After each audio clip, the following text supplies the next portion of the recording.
ආයිබෝවන් සුබ දවසක් ක්‍රියාමැදුරු සමගින් එකතු වී සිටින සියලුම දෙනාට අපි අද ඔබ වෙනුවෙන් ගෙනල්ලා තියෙන්නේ මගී ප්‍රවාහණයට සුදුසු විදියට හදලා තියෙන Mahindra Bolero පිකප් එකක් අරගෙන 2017 වර්ෂයේ නිෂ්පාදනය කරලා ලියාපදිංචි කරලා තියෙන මේ රථය 2500cc එන්ජින් එකක් මැනුවල් ගියර් පද්ධතියකින් සමන්විතයි. දැනට කිලෝමීටර 84000ක් ධාවනය කරලා තියෙන මේ රථය තියෙන්නේ පළවෙනි හිමිකරු ළඟ අතරගල්ල ප්‍රදේශයේ. පැති දොරක් පිටුපස දොරක් සහිතව මගී ප්‍රවාහණයට සුදුසු විදිහට හදලා තියෙන කැනෝපි එක ලියාපදිංචි කරලායි තියෙන්නේ. ඒ වගේම මේකේ දස දෙනෙකුට සුව පහසුව ගමන් කරන්න පුළුවන් ඇඩ්ජස්ටබල් සුව පහසු ආසන පද්ධතියක් තියෙනවා.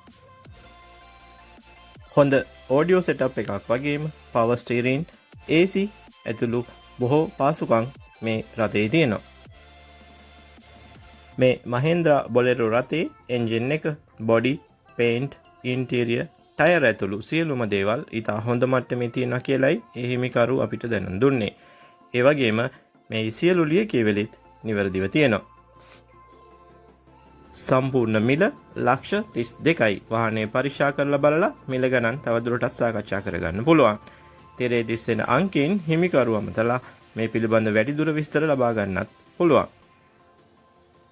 එහෙමනම් තවත් දවසක මෙවැනිම වීඩියෝකින් නැවතත් හමු වෙමු. ගිහින් එන්නම් සුබ දවසක් සියලුම දෙනාට.